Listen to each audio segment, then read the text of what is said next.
May the best brand win with Scott Robertson's Music Biz Marketing Strategies. Now, here's your host, Scott Robertson.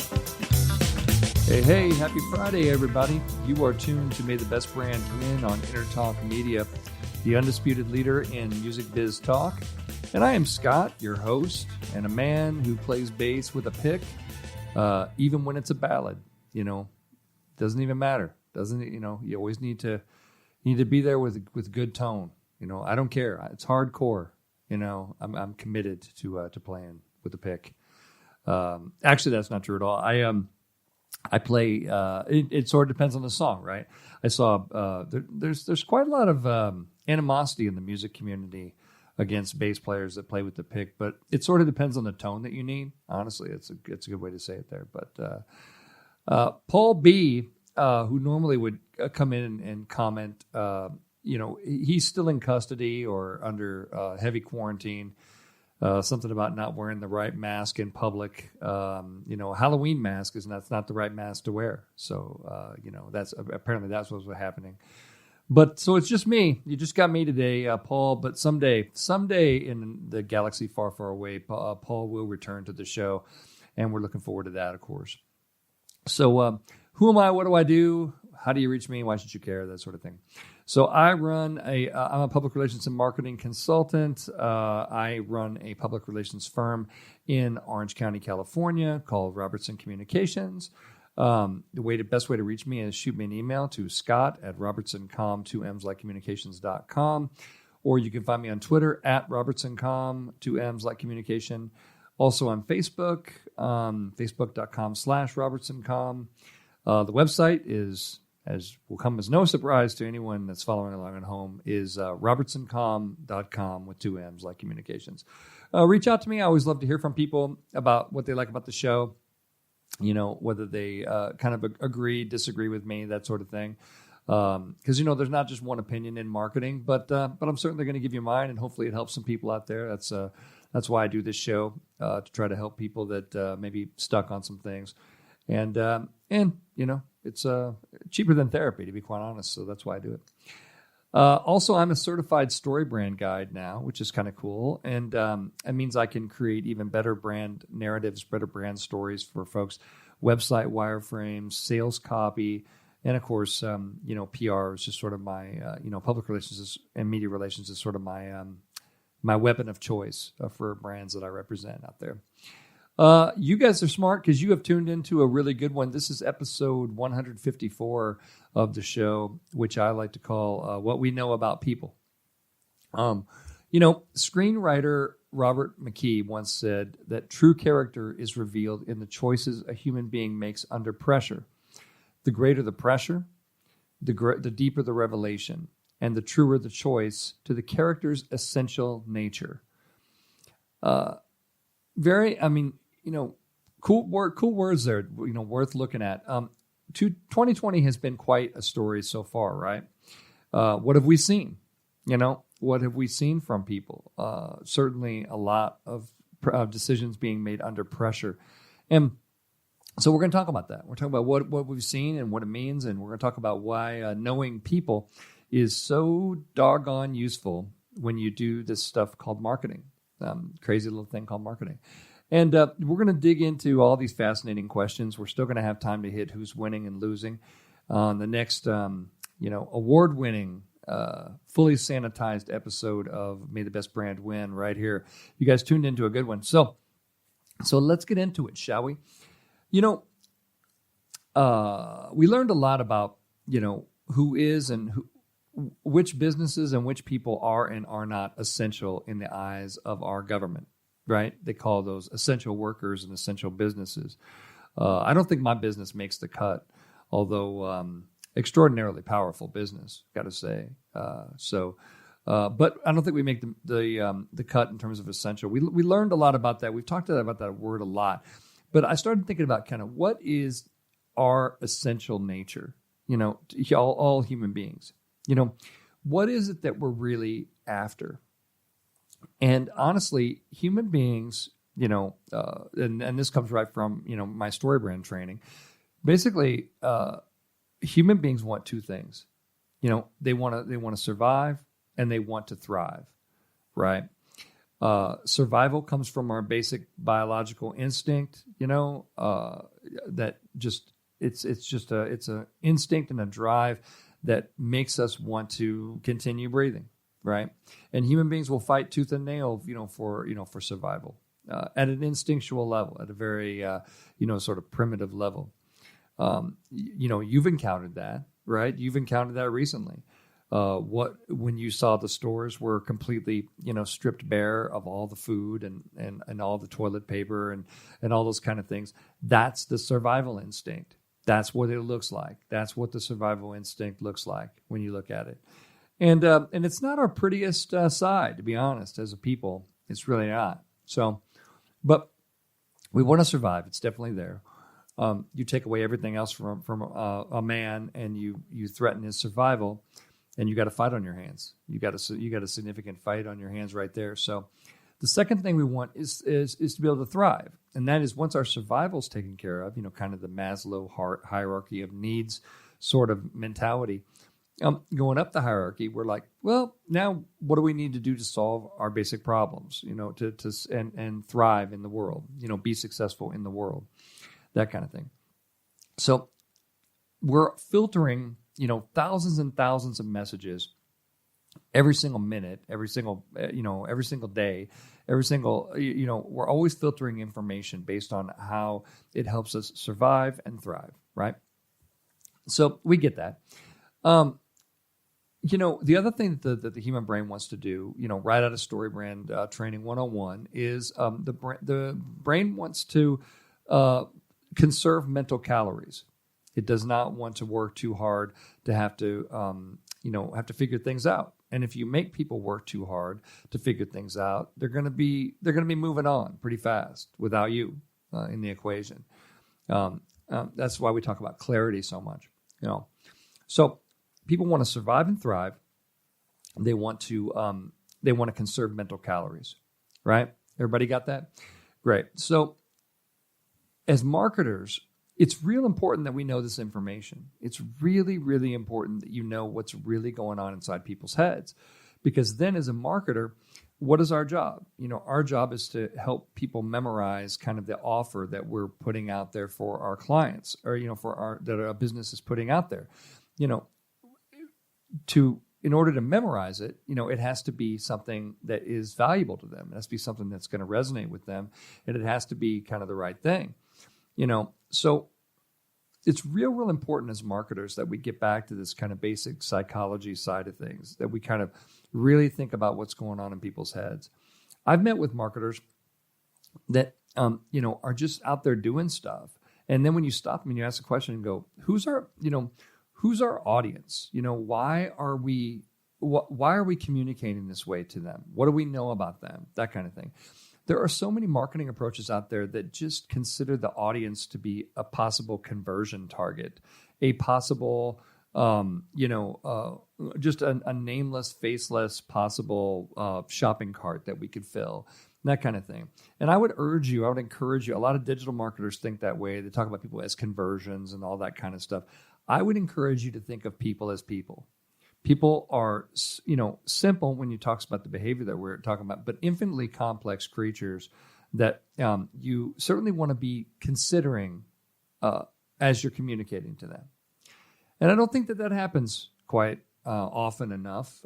It should be happening more often, but it's not. And I can prove to you it's not happening. We could do that a little later if you want, but. As a marketer, it's incredibly important that we know this information. And usually about this time, when I'm speaking to somebody, they say, "Well, Scott, that's obvious. It's obvious that people want, they want something that's going to solve their problems. It's going to be, about their journey and their transformation of that. All that stuff is obvious. We do that. Do you? Do you really?" I was looking at a website earlier today, and the headline was "Building the Digital Infrastructure of Tomorrow Today." Building the digital infrastructure of tomorrow today. And this is a pretty big company here in Orange County. So somebody that works there was asking me about their messaging, and I said, well, that is some bullshit right there, right? What that is a bunch of stuff that was written by the marketing department that sounds good, and but it's unclear. It's unclear. I don't know what you do. You're building the digital infrastructure of tomorrow today. Are you in telecom? Are you in construction? I mean, are you physically out there, hammering stuff together and building stuff? No, it turns out what they end up doing, they write custom software in a very small niche. And then the marketing department gets involved and says, well, yeah, we do custom software in a very small niche, but what if we said we were building the digital infrastructure of tomorrow, today? Stop it. If you confuse me, you're going to lose me. Right? I don't care whether you're building the digital infrastructure tomorrow. First of all, it's a massive overreach for a small software company to say you're building the digital infrastructure of tomorrow, today. You are not doing that, okay? Like city planners, for the United States of America and stuff like that, that's who's doing that, right? And if you work with one of them, great. Then you helped out on a project and that sort of thing. But you don't get to take their job description and just because it sounds like bigger or whatever. Be clear. If you make custom software for manufacturers and distributors, at this level and this kind of thing, then just be clear and say that.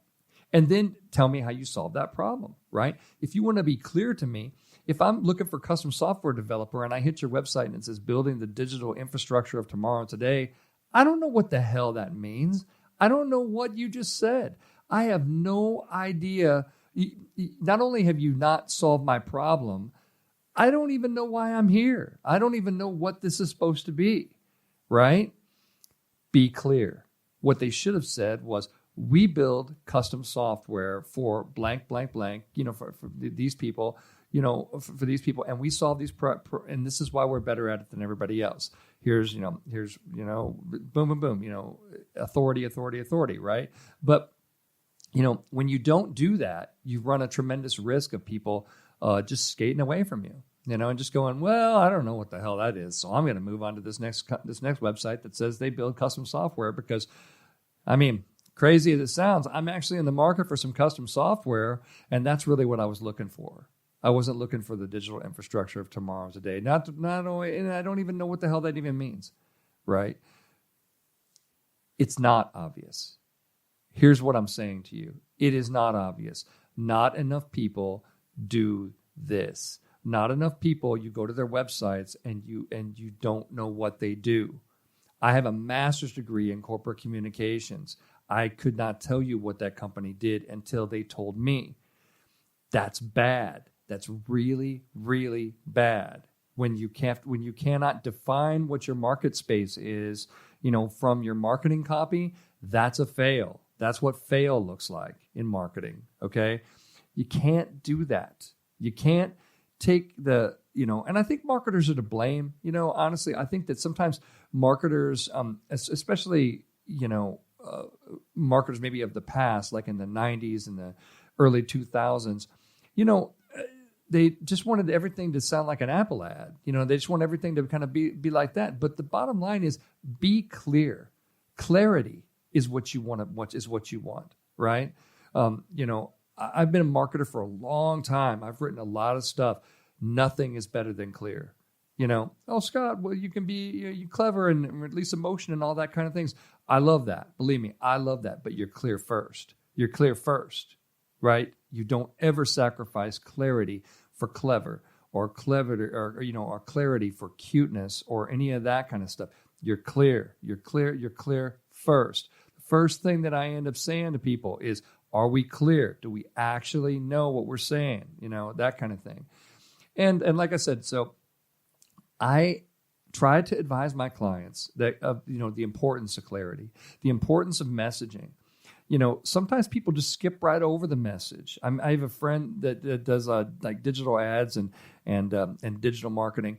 And I say, well, what are you using for a message? And he says, well, the client gives me something, and then I just kind of create something from that. And I say, well, what if the client has it wrong? What if you, that's a lot of risk because you're spending an awful lot of the client's money and this, on a gamble that the message might be right. If the message isn't right, none of it's going to be right, right? That's 30 years of my experience telling you right here. If the message isn't right, none of it's going to work. None of it's going to work. It's not going to work by accident. It's not going to work if you take out an ad in the Super Bowl. It's not going to work. It's not a function of reach. It's a function of clarity. And I talk about that so much, but it gets missed. Like I said, prospective client I was looking at today and looking at their website, and they're building the digital infrastructure tomorrow. And they said, well, what do you think of our messaging? And I said, it sucks. It's not clear. It's bad. And they said, well, what would you do to it? I said, I would make it clearer. I mean, not to beat a dead horse here, but what would you do for a custom software company that does this? Well, I would use the key words. We're a custom software company. There you go. That's what I would do right there. And then we'll make it fun. We'll make it clever. We'll find a way to get in there and do those kind of things. But be clear first. Very important. As we always kind of say in StoryBrand, if you confuse, you will lose. And you guys aren't going to lose because you're hanging with us here today on May the Best Brand Win on Entertalk Media, the undisputed leader in music biz talk. Come on back, and we're going to talk about who's winning and losing this week. We'll see you in a few. Thanks. Hey, everybody. Happy Friday. You are so super incredibly smart and thinner. You look thinner to me, honestly. You're tuned in to May the Best Brand Win on Entertalk Media. I am Scott, your host. We're hanging out. We're talking about what we know about people today. Take a short break from that here in segment 2 as we talk about who's winning and losing. Got some things this week for you. We talked in the first segment about essential workers. The Prime Minister of New Zealand has now said that the Easter Bunny and the Tooth Fairy are essential workers. And governments around the world, are trying to figure this out. But basically, the Prime Minister of New Zealand has said, you will be pleased to know that we do consider both the Tooth Fairy and the Easter Bunny to be essential workers. She did note that it would be made more difficult for them to visit every home this year because they're maybe potentially quite busy at home with their own family. That's cute. And so it says, she said to the children of New Zealand, if the Easter Bunny doesn't make it to your household, we have to understand it's a bit difficult at the moment for the bunny to perhaps be everywhere. That's pretty good. That is pretty good, folks. Come on. The Easter Bunny is an essential worker in New Zealand. I can see the essential bunny. The Easter Bunny is an essential worker. If you've had kids that age, the Easter Bunny's coming. I guarantee you. You got a lot. If the Easter Bunny's not coming, you got a big problem. That's all kinds of winning. I love what New Zealand did with that. I love. It got covered by USA Today. It got covered worldwide, but that was a pretty cool story. Can we talk about Zoom for a second? Zoom came out, and they've been having all kinds of problems with privacy and security. And Eric Yuan, the CEO of Zoom, basically came out and said, I really messed up on security here. And, I just want to applaud Eric Yuan for doing that. I want to applaud for him for his leadership and for being able to admit that you made a mistake at that level. Because, I was expecting kind of that like NFL level doublespeak, where it's like, and it's like one of those constructed sentences where like, we have looked into all the various aspects of privacy and we are firmly committed to being a community, which is yada, yada, bullshit, and that kind of thing. And instead, the Zoom CEO basically said, look, I screwed up. I really messed up, on our security. And, and I really, really apologize and that kind of thing. That's awesome. First of all, that is awesome. I love that. It makes me want to use Zoom more than I ever have before. If it's not private, honestly, you're not saying anything that's worth hearing in your Zoom meetings anyway. I've been there. There ain't nothing that's national security coming out of your mouth there. So just, I don't know. I wouldn't worry about stuff like that. But I do like a CEO that says the words, I really messed up. And that just diffuses it, right?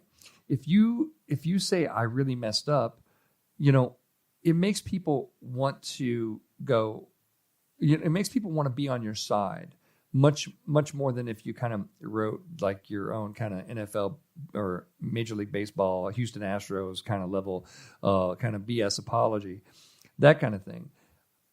I really like that. That's somebody that tells me, I understand what I did wrong. I know how to fix it. I'm going to fix it. I'm going to make it better for this platform. And that's all you can really do, because when somebody says, I really messed up, it's only going to be like a real hard ass that's going to go, yeah, you did. And let's see if we can't beat you. And you are ugly. And you have a bad mother. And you have, I mean, people will generally back off of you, once you admit responsibility. They're not just going to keep beating you down. Well, let's go over again how you screwed up, because you've already admitted, you've already said, I really messed up. And people are like, well, yes, you did.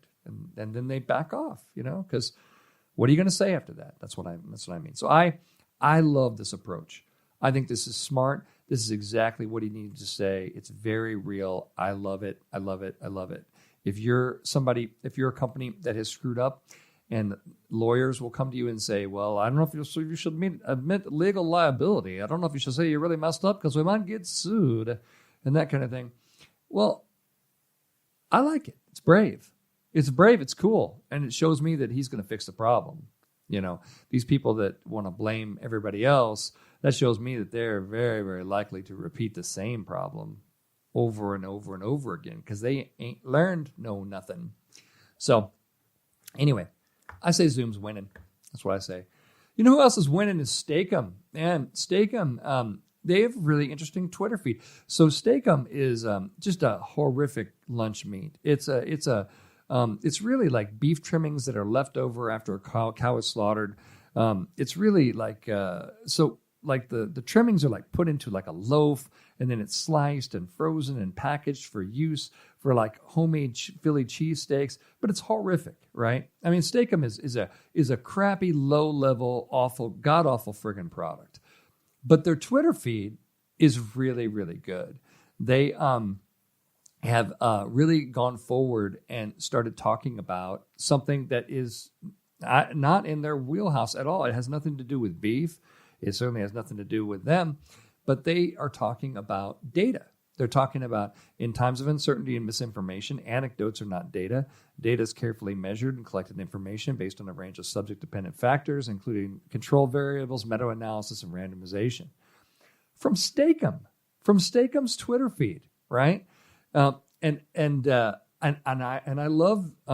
They even make fun of themselves. And one tweet says, "We're a frozen meat brand posting ads and inevitably made to misdirect people and generate sales. So this is peak irony. But hey, we live in a society, so please make informed decisions to the best of your ability and don't let anecdotes dictate your worldview." Okay.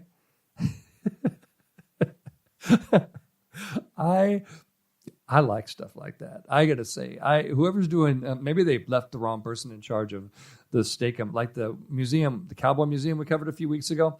They just let the security guy do all the tweets, and he started just doing some magnificent tweets. Maybe they let some data scientist or something at Steak-umm. They said, "Oh, you handle social media because whoever's handling it is quarantined at home or whatever." I like this approach. It's funny. It's different. It's weird. Is it something that Steak-umm should be doing long term? Probably not, but it's interesting. I mean, it's interesting. And, you don't always have to just they don't always have to just talk about beef like 24/7. Oh, man. So Steak-umm's winning, by the way. Oh, man. You know who's losing? Well, anyone looking for a webcam is losing, but all webcam manufacturers are winning. Because, man, webcams are really hard to find, right? Have you found yourself having to try to get a webcam, because the whole world had to work from home like in 1 week. And so all the webcams in the world kind of got, sold out pretty fast, right? So like I said, if you are, global demand for webcams is needed for all remote workers, says Jeremiah Owang, who is an analyst at one of the big analyst firms. There are built-in webcams on most laptops, but they have lower resolution, blah, blah, blah. So here's what I'm going to say about webcams. I think if you need one right now, you're losing. It's going to be tough. I think if you're a webcam manufacturer, man, your stuff, like being a toilet paper manufacturer, your stuff just became incredibly more valuable, and you can kind of lean into that story a little bit, which is kind of nice, kind of good, kind of a good thing. So a little bit of winning and losing there. You know who's winning? NASA. NASA is announcing, obviously they're going back to doing more human space flight. We know that, right? The Falcon 9 rocket will launch the crew of the Falcon 9, which will go to the International Space Station as part of SpaceX's Demo 2 flight, which is coming up in May. So they are going back to their kind of worm logo, where the NASA kind of looks like a worm kind of thing. Really, really cool way to represent NASA. That's the way that we all kind of grew up seeing it, and I love the fact that they're going back to it for this next human space flight thing that NASA's doing.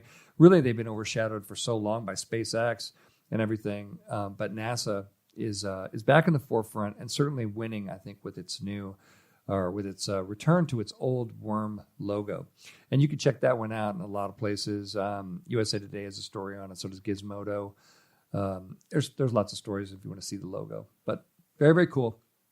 And very cool that that's going to be the logo on the Falcon rocket that launches for the space station next month. And that is who's winning and losing this week, folks. You are tuned to the Best Brand Win on Entertalk Media. Come on back, and I'm going to give you a few tips to give people what they really, really want. Hey, happy Friday, everybody. You are tuned to May the Best Brand Win on Entertalk Media, the undisputed leader in music biz talk. I am Scott, your host. We just did winning and losing. That was fun. Lots of interesting stories, still going on in the world today.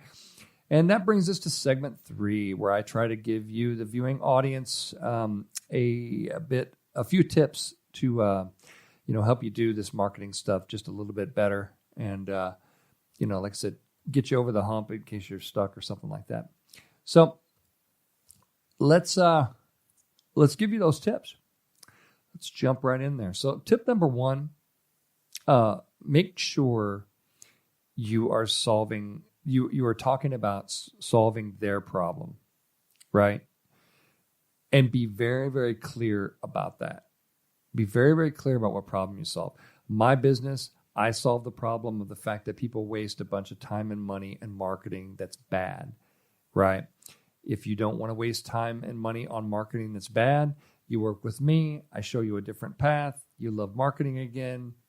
There life is great. There's, after that, because you're winning. And that's important.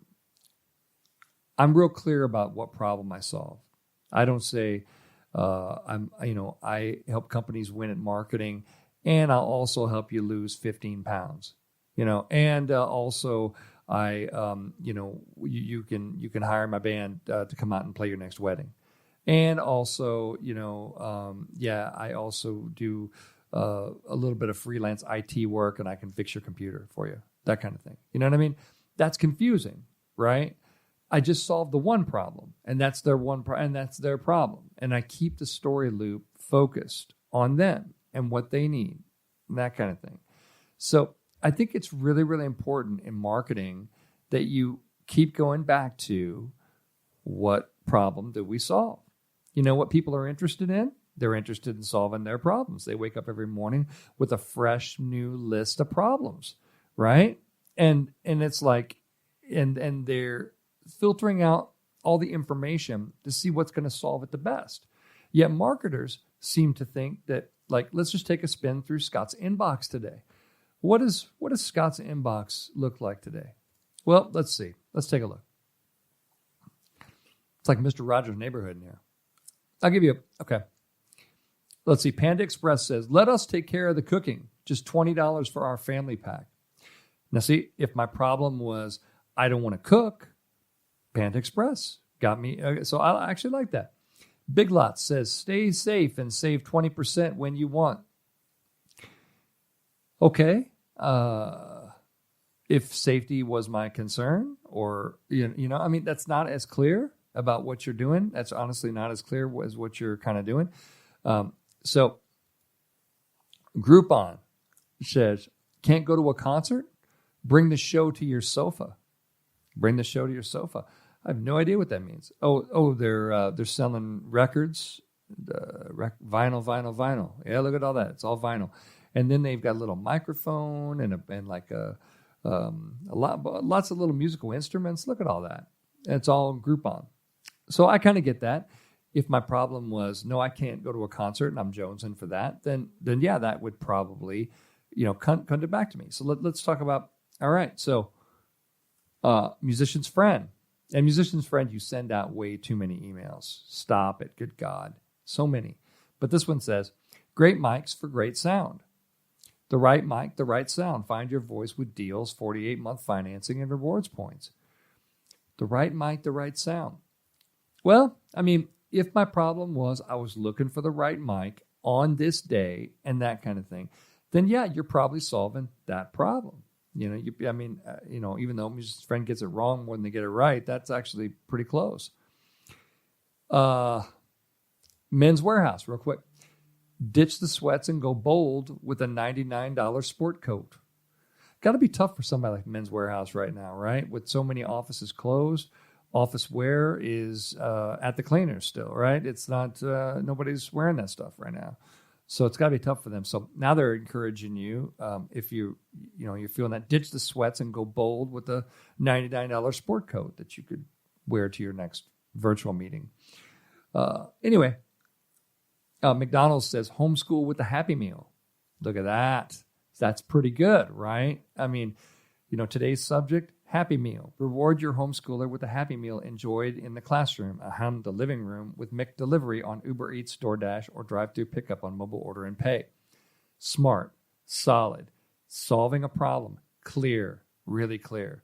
A company like McDonald's, you definitely know what they do anyway, so they got an advantage over everybody out of the gate. Solve their problem. Tip number 2, listen to make sure that you're right about their problem, right?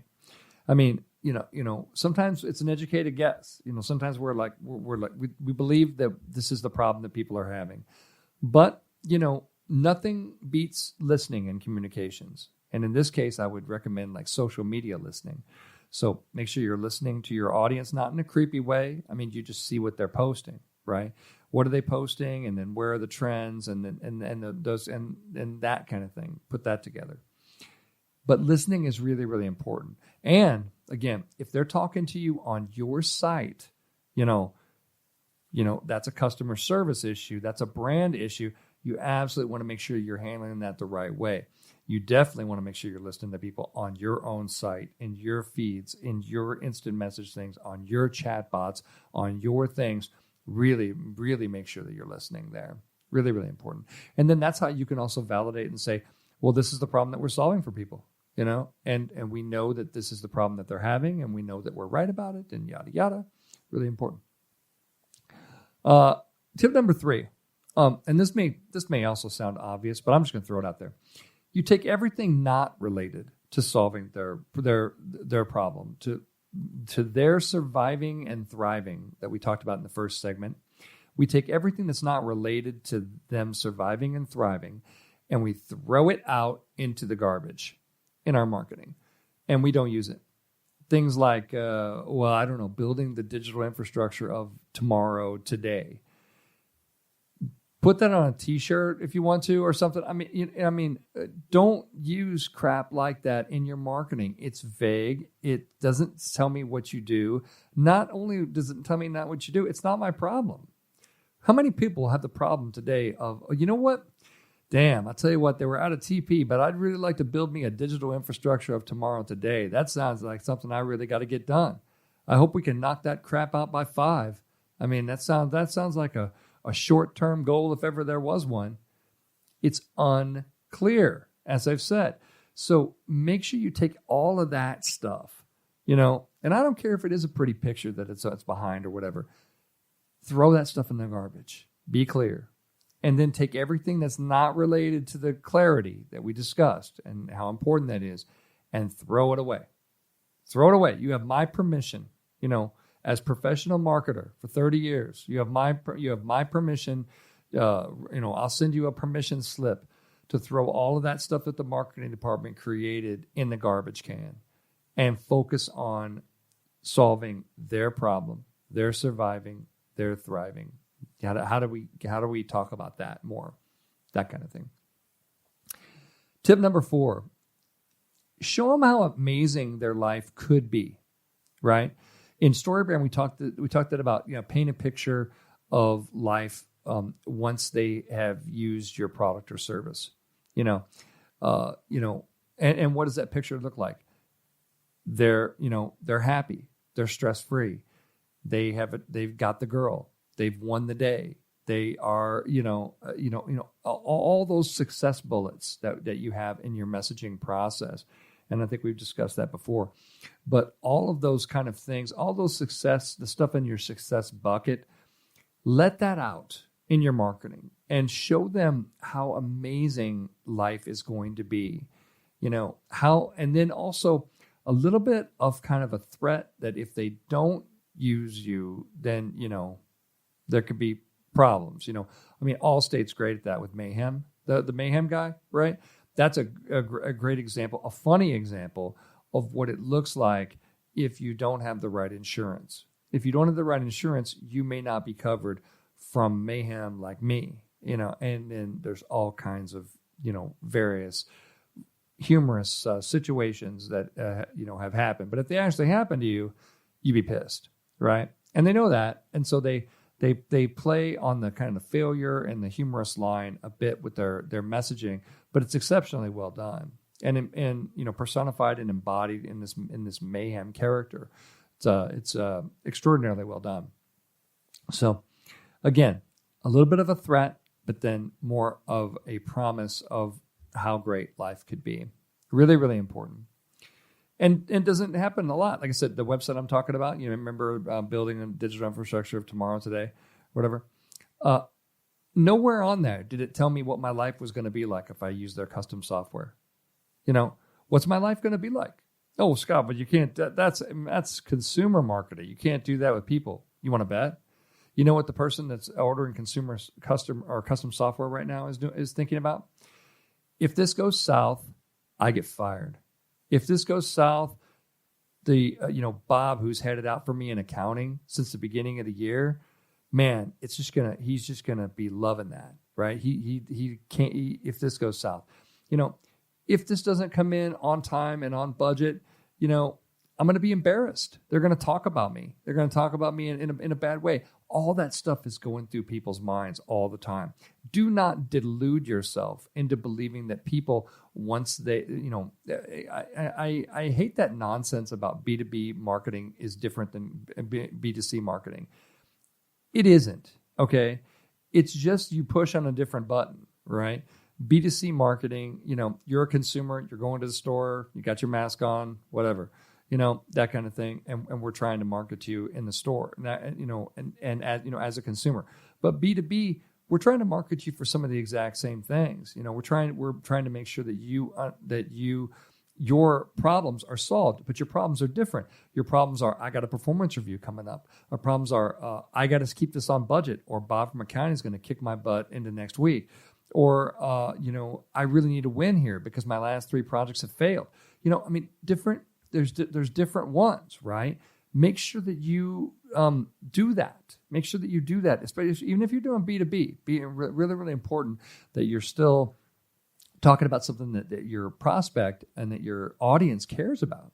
And tip number 5, remember that identity transformation piece that we always talk about in messaging. The hero of the story wants to go. Well, the story. Any movie or television show that you watch, the hero is transformed, right? The hero is transformed usually because of the relationship with the guide, by the way, which is you, me, and everybody that's out there trying to guide. The hero. Let's look at Luke Skywalker. Great example. Starts out kind of an impudent kid, right? Looking off to the horizon, not really, paying attention to what's going on in his own world, not really taking care of his chores, doesn't really care, really kind of dreaming about other things. By the end of, Return of the Jedi, he's a full-on Jedi Knight, dressed in black, able to take on the Emperor, able to take on Darth Vader and the Emperor at the same friggin' time, at the peak of their powers, by the way, too. He's able to do all that. What happened to him through the course of those 3 movies is his transformation. What happens during the course of your story is that transformation. Maybe your prospect, let's say Phil, that is getting the custom software. Let's say, Phil needs a win, right? Phil needs a win big time. He, needs to make sure this thing comes in on time and on budget. He's got to make sure that, that there's no failures in this kind of thing. The identity transformation that we have from Phil is, kind of from loser to winner, right? The identity is going to be from, somebody that's had some bad luck with some projects and those kind of things, but now they're working with us. So now that person's going to be a winner. That person's going to feel better. That's going to be an inch taller. Butt's going to look much better in those jeans. You know what I mean? Whatever you got to use, that's true. Always true. This is their journey. This is their hero's journey. But make sure you use that. Make sure you remember that identity transformation. Where are we taking them? Where are they starting and where are we trying to take them? And that gives you a lot of good fodder for your storytelling as well. It's very, very important. So what have we learned today, class? We learned that we now know a little bit more about what people really, really want. And we can use that information to give it to them, clearly. With no marketing sounding BS, made up words, full robust solution, building digital infrastructures of tomorrow, today, kind of crap like that. When we do stuff like that, we are doing marketing the right way, the way that it's supposed to, the way that it ought to be done, the way it's supposed to be done. It feels great, right? It feels great to do marketing the right way. Marketing gets a bad rap, but marketing can be really powerful. And people want this stuff anyway, That's what I'm talking about.